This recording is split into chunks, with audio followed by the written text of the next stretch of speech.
दोस्तों नमस्कार। हम आईपीएल का एक और मुकाबला कवर करेंगे जो कि गुजरात और पंजाब के बीच 25 मार्च को शाम 7:30 से नरेंद्र मोदी स्टेडियम में यह मुकाबला खेला जाएगा। अब बात करेंगे हम इस मैच के पिच रिपोर्ट की। दोस्तों इस वीडियो में मैं आपको पिच रिपोर्ट, दो प्रकार के वेन्यू रिकॉर्ड, एक ओवरऑल रिकॉर्ड, एक जो करंट जो इस ग्राउंड पर लास्ट के जो 5 मुकाबले खेले गए हैं उनका रिकॉर्ड, ठीक है।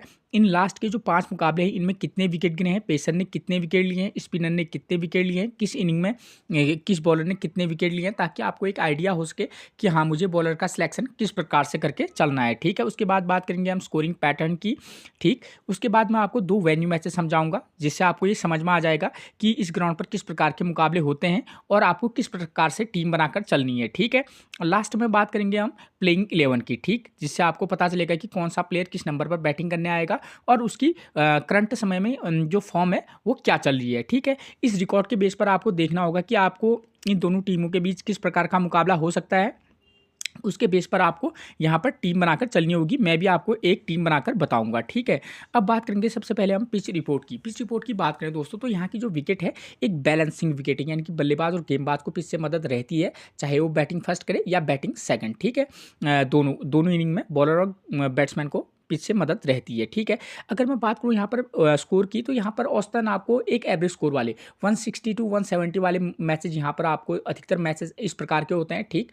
जहाँ पर बल्लेबाजी सेक्शन में बल्लेबाजों के लिए फर्स्ट इनिंग की तुलना में सेकंड इनिंग में बल्लेबाजी करने के लिए अच्छी कंडीशन रहती है।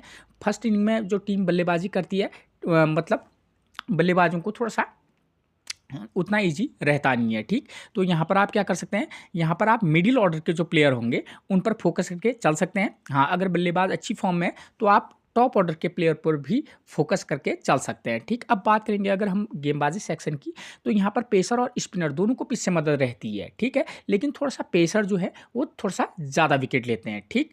एक टिप्स जो मैं आपको हमेशा देता हूँ, अगर आपको समय पर पिच रिपोर्ट नहीं मिल पाती है तो कप्तान टॉस जीतने के बाद क्या कर रहा है, पहले बैटिंग कर रहा है या बॉलिंग कर रहा है, आप उसके डिसीजन को अपना आधार बनाकर भी टीम में प्लेयर का सिलेक्शन कर सकते हैं। उसके बाद बात करेंगे हम वेन्यू रिकॉर्ड की।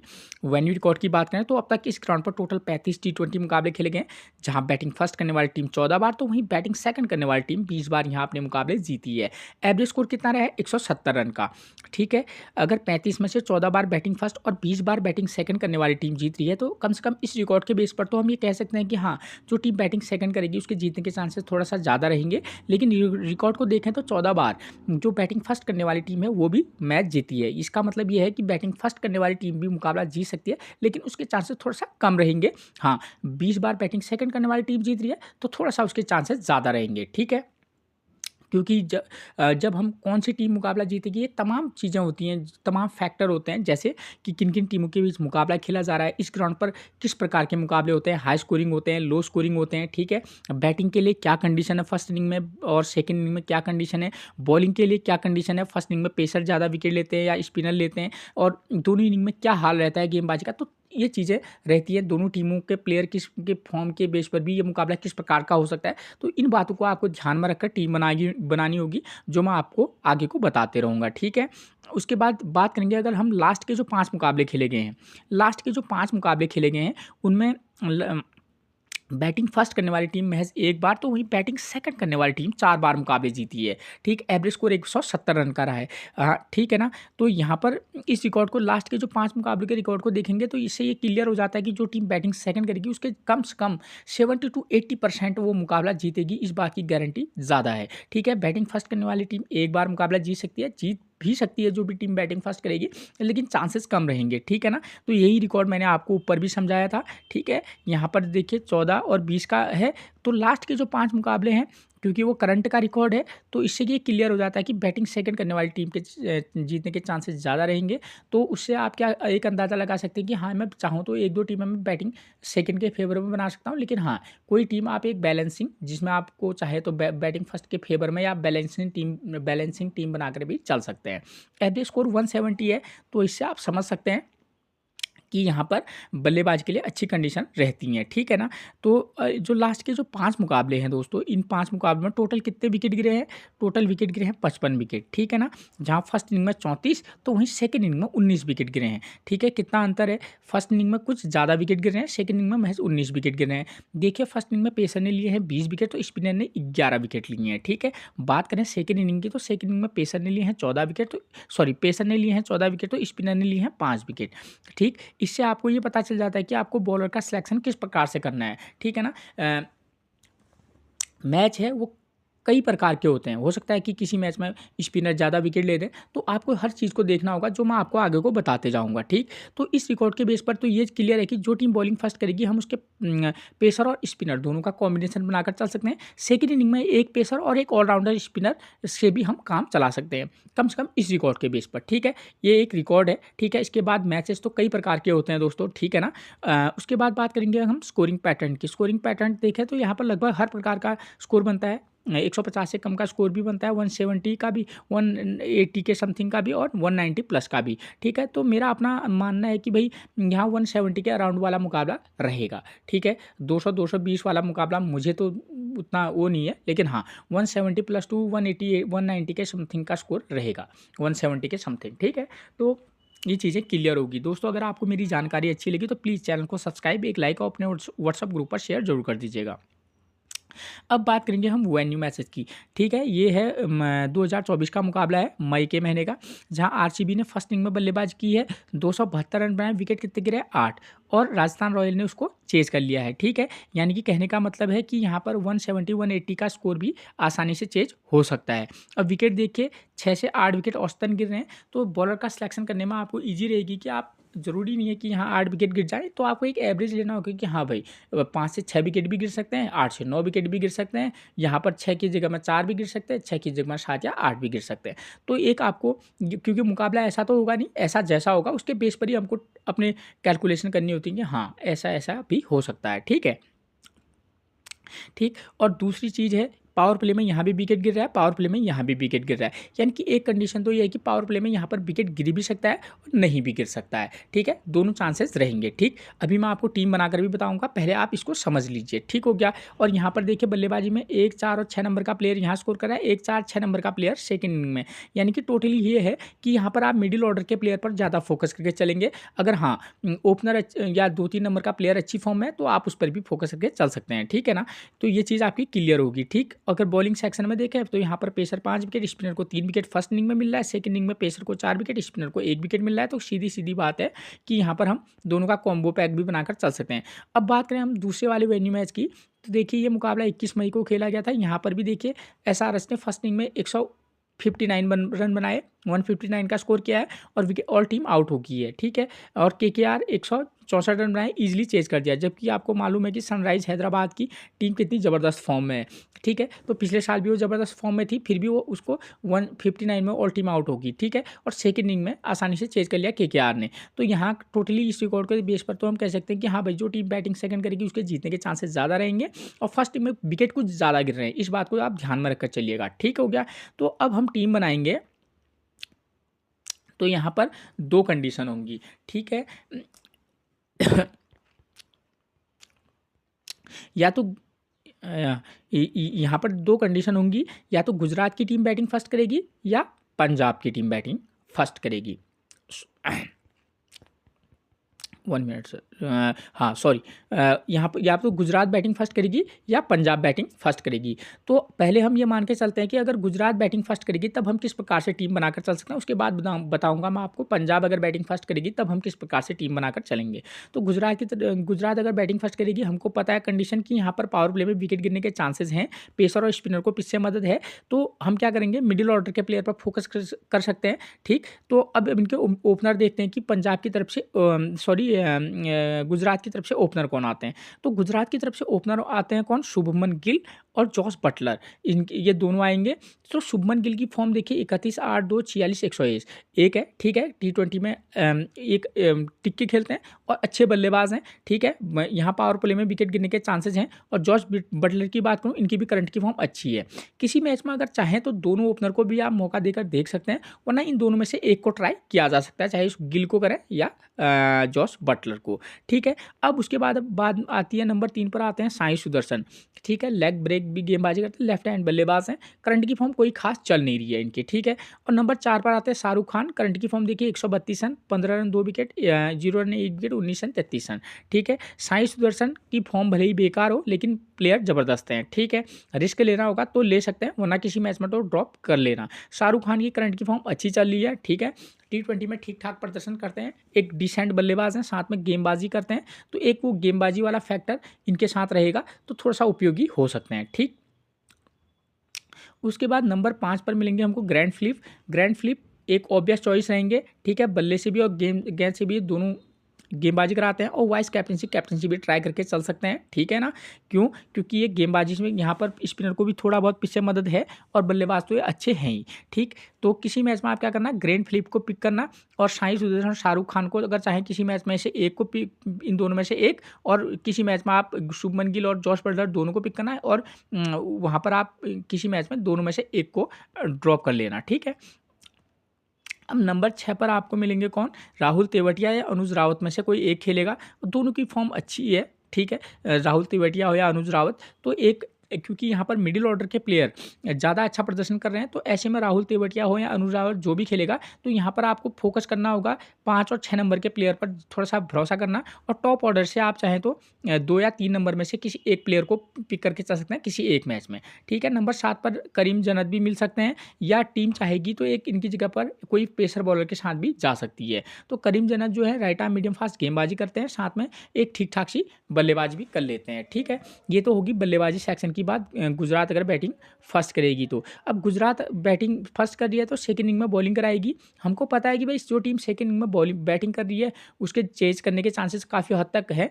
तो यहाँ पर पेसर 4 विकेट, स्पिनर को 1 विकेट मिल रहा है। तो अब हम इसी बेस पर अगर गुजरात की हम क्या देखें, बॉलिंग देखें, तो स्पिनर को पीछे सेकंड इनिंग में उतनी मदद है नहीं। राशिद खान की फॉर्म की बात करें तो देखिए 1 wicket, 0 wicket, 2 wicket, 1 wicket, 2 wicket, ठीक है। तो किसी मैच में चाहे तो ड्रॉप करके चल सकते हैं, अगर वरना आप किसी एक मैच में ट्राई कर सकते हैं, वरना ड्रॉप भी करके चल सकते हैं राशिद खान को एक मैच में। अरशद खान की बात करूँ, लेफ्ट आर्म मीडियम फास्ट हैं। सेकंड इनिंग में जो है क्या है कि सेकंड इनिंग में पेसर बॉलरों को थोड़ी बहुत मदद है, लेकिन बहुत ज़्यादा मदद है नहीं, ठीक है। तो अरशद खान हो, राशिद खान हो, बॉलर का सिलेक्शन थोड़ा अलग अलग टीमों में अलग अलग तरीके से करना, पिक भी कर सकते हैं और ड्रॉप भी कर सकते हैं। तो पेसर में यहाँ पर आपको मिलेंगे मोहम्मद सिराज, करंट की फॉर्म अच्छी है उनकी। प्रसिद्ध कृष्णा की भी करंट की फॉर्म अच्छी है, ठीक है। तो इन 2 बॉलरों में से किसी एक बॉलर के साथ आप जा सकते हैं, चाहे प्रसिद्ध कृष्णा के साथ जाएँ या मोहम्मद सिराज के साथ। अगर टीम चाहेगी तो यहाँ पर साई किशोर भी खेल सकते हैं, लेफ्ट आर्म ऑर्थोडॉक्स हैं, ठीक है। और गेराल्ड कोएट्जे या कगिसो रबाडा, इनमें से कोई जो भी खेलेगा, आप किसी भी बॉलर को पिक करके चल सकते हैं, चाहे गेराल्ड कोएट्जे हों, कगिसो रबाडा हों, ठीक है। वो टीम निर्भर करती है कि भाई वो किसको मौका दे, ठीक है। उसके बाद बात करेंगे हम, अगर पंजाब अगर बैटिंग फर्स्ट करेगी तब हम किस प्रकार से टीम बनाकर चल सकते हैं। हमको पता है पावर प्ले में विकेट गिरना है और मिडिल ऑर्डर के प्लेयरों को पर फोकस करके चलना है। तो यहाँ पर क्या है कि भाई हमें अब मैं एक चीज़ यहीं पर क्लियर कर दूं, अब वो पहले इसको बताता हूँ उसके बाद बता दूंगा। तो प्लेइंग 11 देखिए उनको पंजाब की तरफ से नंबर 1 पर आपको मिलेंगे कौन, जॉस इंग्लिश और प्रभ सिमरन सिंह, ये 2 ओपनर बल्लेबाज हो सकते हैं, ठीक है। तो दोनों की फॉर्म की बात करूं तो जॉस इंग्लिश T20 में ज़बरदस्त बल्लेबाज हैं, ठीक है। T20 हो, वनडे हो, ठीक है। और प्रभ सिमरन सिंह, दोनों की फॉर्म की बात करूं तो दोनों की फॉर्म कोई खास नहीं है, ठीक है। तो दिक्कत इनको ओपनिंग उसमें हो सकती है, ठीक है। तो किसी मैच में ट्राई करके चल सकते हैं, किसी में आप ड्रॉप करके जरूर चलिएगा दोनों प्लेयरों को। उसके बाद नंबर 3 पर आपको मिलेंगे कौन, श्रेयस अय्यर। ये जो है इनकी करंट की फॉर्म ज़बरदस्त है, नो डाउट एक अच्छे पिक बनेंगे। और वाइस कैप्टनसी भी आप ट्राई करना चाहें तो कर सकते हैं। ग्लेन मैक्सवेल, यहाँ पर देखिए करंट की फॉर्म इनकी भी कोई उतनी अच्छी नहीं चल रही है, ठीक है। तो किसी मैच में पिक करना तो किसी मैच में ग्लेन मैक्सवेल को ड्रॉप जरूर कीजिएगा। अगर रिस्क लेंगे तो इनको वाइस कैप्टनसी भी आप ट्राई कर सकते हैं। अब नंबर 5 और 6 पर इनके 2 मेन प्लेयर आते हैं, मार्कस स्टोनियस और अजमतुल्लाह उमरजई। आप किसी मैच में इन दोनों प्लेयरों के साथ जा सकते हैं, ठीक है। करंट की फॉर्म दोनों की अच्छी है, ठीक है। हो सकता है कि अजमतुल्लाह उमर जई ऊपर बल्लेबाजी करने आए, तो अब कितना ऊपर आ सकते हैं ये तो कहना मुश्किल है, लेकिन हाँ, इन दोनों के लिए यही नंबर मेरे को लगता है कि सूटेबल रहेगा। तो इन दोनों प्लेयर पर आप विशेष फोकस करके चल सकते हैं, वाइस कैप्टनसी ट्राई कर सकते हैं इन दोनों प्लेयरों में से किसी एक को। उसके बाद नंबर 7 पर आपको मिलेंगे नेहल बडेरा, करंट की फॉर्म लाजवाब है, ठीक है, या शशांक सिंह। इन दोनों में से कोई एक खेलेगा, जो भी खेलेगा जब आप इनको मौका देंगे 6-7 नंबर के प्लेयर को, तो आपको ये मान के चलना होगा उस समय कि ऊपर के टॉप ऑर्डर पंजाब का फ्लॉप हो जाएगा, ठीक है। क्योंकि मैच है, किसी प्रकार का भी हो सकता है, दोनों ओपनर किसी मैच में दोनों ओपनर भी चल सकते हैं, तो आपको टीम को उस तरीके से सेट करना होगा। और किसी मैच में आपको ये भी मान के चलना होगा कि मुकाबला, क्योंकि यहाँ पर कोई दिक्कत आ सकती है, क्योंकि फर्स्ट इनिंग में बल्लेबाज के लिए टफ कंडीशन है, तो किसी मैच में आप दोनों ओपनर को दोनों ओपनर में से एक को पिक करना, एक को ड्रॉप करना, ठीक है, वरना 1, 2, 3 में से केवल एक प्लेयर को पिक करना, और 4 नंबर और 6 नंबर के प्लेयर को पर भी फोकस करके चल सकते हैं, अलग अलग टीम बनाकर चलना, ठीक है ना। उसके बाद यही टीम बॉलिंग सेकंड कराएगी पंजाब। तो पंजाब की तरफ से अब बॉलिंग में आएंगे कौन, बॉलिंग में देखिए, क्योंकि स्पिनर को सेकंड इनिंग उतनी ज़्यादा मदद नहीं है, ठीक है, बहुत ज़्यादा मदद नहीं है, तो वहाँ पर आप किसी मैच में युजवेंद्र चहल को पिक भी करना तो ड्रॉप भी करना। यश ठाकुर, करंट की फॉर्म अच्छी है, ठीक है, किसी मैच में ट्राई किए जा सकते हैं। उसके बाद इनकी तरफ से 2 प्लेयर ज़बरदस्त मिलेंगे आपको, अर्शदीप सिंह, इनको आप पिक करके चल सकते हैं, T20 में तो ज़बरदस्त गेंदबाजी कराते हैं, और Harpreet Brar left arm Orthodox हैं, लॉकी फर्ग्यूसन भी खेल सकते हैं इस वाले मैच में, ठीक है। तो लॉकी फर्ग्यूसन हो, अर्शदीप सिंह हो, इन दोनों में से जो भी खेलेगा आप उसको पिक करके ज़रूर चलिएगा, ठीक है। ये चीज़ आपकी क्लियर हो गई है, ठीक हो गया। अब मैंने ये आपको कंडीशन बता दी हैं कि भाई ये ऐसा हो सकता है। इसके बाद भी आपको क्या लगता है कि ये मुकाबला किस प्रकार का हो सकता है? मैंने तो आपको इस प्रकार से बता दिया, किसी मैच में ओपनर को पिक करना, किसी मैच में वरना 2 नंबर, 4 नंबर, 6 या 7 नंबर के प्लेयर पर भी आप फोकस करके चल सकते हैं, जो टीम बैटिंग फर्स्ट करेगी। थोड़ा-सा दिक्कत आती है बस, और बात आती है बैटिंग सेकंड की, तो यहाँ पर बैटिंग सेकंड करना थोड़ा-सा ईज़ी है। तो आप ये मान के चलिए कि यहाँ पर पावर प्ले में निश्चित तौर पर विकेट गिरता है, तो किसी मैच में ओपनर देख लेना, फॉर्म अच्छी होगी तो दोनों ओपनर को आप ट्राई कर सकते हैं, वरना 2 ओपनर में से 1 नंबर, 3 नंबर और 5 नंबर के प्लेयर पर भी फोकस करके चल सकते हैं, वरना आप क्या कर सकते हैं 2 नंबर, 4 नंबर और 6 नंबर के प्लेयर पर भी फोकस करके चल सकते हैं। अलग-अलग टीम बना के चलना, 2 नंबर, 4 नंबर और 6 नंबर का प्लेयर। 4 नंबर के प्लेयर की फॉर्म अच्छी नहीं है तो 3 नंबर या 5 नंबर के प्लेयर को भी आप ट्राई करके चल सकते हैं, ठीक हो गया। अब बात आती है बॉलिंग सेक्शन की, तो बॉलिंग में देखिए फर्स्ट इनिंग में पेसर 5 विकेट, स्पिनर को 3 विकेट, सेकेंड इनिंग में पेसर को 4 विकेट, स्पिनर को 1 विकेट मिल रहा है। तो यहाँ पर क्या है, किसी मैच में जो है स्पिनर को यहाँ पर 3 विकेट मिले, हो सकता है 2 मिले, ठीक है। तो आप फर्स्ट इनिंग में जो टीम बॉलिंग फर्स्ट कराएगी उसके पेसर और स्पिनर दोनों का, एक पेसर, एक स्पिनर प्लस एक ऑलराउंडर पेसर के साथ भी जा सकते हैं। और सेकेंड इनिंग में क्या कर सकते हैं, एक पेसर को तो पक्का लेना, ऑलराउंडर पेसर और ऑलराउंडर स्पिनर को भी पिक करके चल सकते हैं। अलग अलग कॉम्बो पैक बनाकर चलना, ठीक है, क्योंकि हम एक आइडिया लगाते हैं कि हाँ इस प्रकार का हो सकता है, ठीक है, और उससे ज़्यादा कुछ थोड़ी है। आप चाहे तो किसी मैच में 2 पेसर के साथ भी जा सकते हैं। यहाँ पर स्पिनर ने 1 विकेट लिया, जरूरी थोड़ी है कि इस वाले मैच में 1 विकेट लेगा, हो सकता है 3 विकेट ले ले, तो वो कंडीशन अप्लाई भी करती है और बॉलर की क्वालिटी पर भी निर्भर करता है, उसकी फॉर्म पे, ठीक है। अब बात आती है कैप्टनसी और वाइस कैप्टनसी की, तो यहाँ पर एक विकल्प ये रहेगा कि ऑलराउंडर प्लेयर, चाहे मार्कस स्टोनियस हों, करीम जन्नत हों, ये सॉरी वो अजमतुल्लाह उमर जई हों, ठीक है, ग्लेन मैक्सवेल हों, तो इस टाइप के जो प्लेयर हैं वो हमारे वाइस कैप्टनसी के मुख्य चॉइस में रह सकते हैं। आप चाहें तो 3-4 या जो 2-3 नंबर पर बल्लेबाजी करें, करंट की फॉर्म अच्छी है तो उसको भी आप बल्लेबाज को, चाहे फर्स्ट इनिंग हो या सेकंड इनिंग हो, आप उसको वाइस कैप्टनसी के लिए उसके साथ जा सकते हैं, ठीक है। लेकिन ऑलराउंडर प्लेयर यहाँ पर थोड़ा सा ज़्यादा अच्छे रहेंगे कैप्टनसी और वाइस कैप्टनसी के लिए, ठीक है, जैसे श्रेयस अय्यर है, ठीक है। तो ऐसे प्लेयरों पर आप फोकस करके जरूर चलिएगा। प्लेइंग 11 के बारे में पहले मैं आपको डिटेल में बता चुका हूँ, तो एक बार फिर बता देता हूँ। गुजरात की तरफ से शुभमन गिल, करंट की फॉर्म ठीक ठाक सी है, पिक और ड्रॉप दोनों करना, बैटिंग फर्स्ट करेगी तो जॉस बटलर की भी दोनों की फॉर्म एक जैसी है, ठीक है ना, तो दोनों को किसी मैच में मौका देना, किसी में एक को ड्रॉप करके चल सकते हैं। साई सुदर्शन नंबर 3 पर बल्लेबाज अच्छे हैं लेकिन करंट की फॉर्म थोड़ा सा दिक्कत में है। शाहरुख खान जो है एक बॉलिंग वाला एच इनके साथ रहता है शाहरुख खान के साथ, बाकी तो इनकी करंट की फॉर्म ठीक ठाक सी है। उसके बाद मिलेंगे हमको नंबर 5 और 6 पर मिलेंगे ग्रैंड फिलिप और राहुल तेवतिया, ठीक है। ग्रैंड फिलिप की फॉर्म ज़बरदस्त है, ठीक है, एक अच्छी पिक बन सकते हैं, ठीक है। वाइस कैप्टनसी भी आप ट्राई कर सकते हैं। राहुल तेवतिया की बात करूँ और अनुज रावत, इन दोनों में से जो भी खेलेगा दोनों की फॉर्म अच्छी है तो फोकस इन पर जरूर कीजिएगा। करीम जन्नत की बात करें, खेल भी सकते हैं, नहीं भी खेल सकते हैं, ठीक है, इनकी जगह पर हो सकता है टीम एक प्रॉपर बल्लेबाज के साथ जाए, ठीक है, तो ये भी हो सकता है और ये भी खेल सकते हैं, ठीक है। करीम जन्नत एक डिसेंट पिक बन सकते हैं। राशिद खान किस इनिंग में गेंदबाजी करते हैं उसके बेस पर आप इनको पिक और ड्रॉप करके थोड़ा सा रिस्क लेंगे तो कर सकते हैं। फिर Arshad Khan left arm medium fast गेंदबाज हैं, ठीक ठाक सी इनकी फॉर्म है, ठीक है। तो किसी मैच में एक रिस्की फैक्टर के तौर पर चाहे तो पिक करके चल सकते हैं। सिराज और प्रसिद्ध कृष्णा, इन दोनों में से एक को पिक करके आप चल सकते हैं। उसके बाद जो भी खेलेगा, चाहे गेराल्ड कोएट्जे खेले, किशोर रबाडा खेले, आप इनके साथ भी जा सकते हैं। पंजाब की तरफ से नंबर 1 पर मिलेंगे आपको कौन, जॉस इंग्लिश और प्रभसिमरन सिंह। दोनों की फॉर्म थोड़ा सा दिक्कत में है, ठीक है। किसी मैच में एक को ट्राई करके चल सकते हैं। नंबर 3 पर आपको मिल सकते हैं यहाँ पर श्रेयस अय्यर, और 4 पर मिलेंगे ग्लेन मैक्सवेल। ये दोनों प्लेयर इंपॉर्टेंट रहेंगे। श्रेयस अय्यर की फॉर्म जबरदस्त है। ग्लेन मैक्सवेल की बात करें तो ग्लेन मैक्सवेल किसी मैच में पिक तो किसी मैच में ड्रॉप करके आप जरूर चलिएगा, ठीक है। उसके बाद नंबर 5 पर आपको मिलेंगे कौन, मार्कस स्टोनियस और नंबर 6 पर मिलेंगे अजमतुल्ला ओमरजई। तो इनके अकॉर्डिंग टू सिचुएशन आप इन दोनों प्लेयरों को पिक करके चल सकते हैं। उसके बाद नंबर 7 पर आपको मिलेंगे कौन, नेहल वडेरा, ठीक, या शशांक सिंह में से जो भी खेलेगा। जब आप 6-7 नंबर के प्लेयर को तब मौका देना जब आप को लगेगा कि भाई हाँ ऊपर का जो प्लेयर है वो क्या फ्लॉप हो सकते हैं, तो ऐसे में ऐसे प्लेयरों पर फोकस करके चलना। और बॉलिंग सेक्शन में यश ठाकुर, युजवेंद्र चहल, ठीक है, ये इंपॉर्टेंट पिक रह सकते हैं क्योंकि स्पिनर को बहुत ज़्यादा पीछे मदद नहीं है, तो आप अकॉर्डिंग टू सिचुएशन इनको पिक करके चलना, ठीक। अर्शदीप सिंह और हरप्रीत बरार या लॉकी फर्ग्यूसन जो भी खेलेगा। फर्स्ट इनिंग में तो पेसर को आप 2 पेसर के साथ भी जा सकते हैं, तो आप इन दोनों में से 2 को भी पिक कर सकते हैं, और सेकेंड इनिंग में कराएंगे तो 1 को पिक करके चलना। तो ये थी मैच से रिलेटेड वो जानकारी जिसके बेस पर आप एक बेहतरीन टीम बनाकर चल सकते हैं। फिर मिलेंगे आपसे एक और प्रेडिक्शन के साथ, तब तक के लिए आप सभी को मेरा प्रणाम दोस्तों।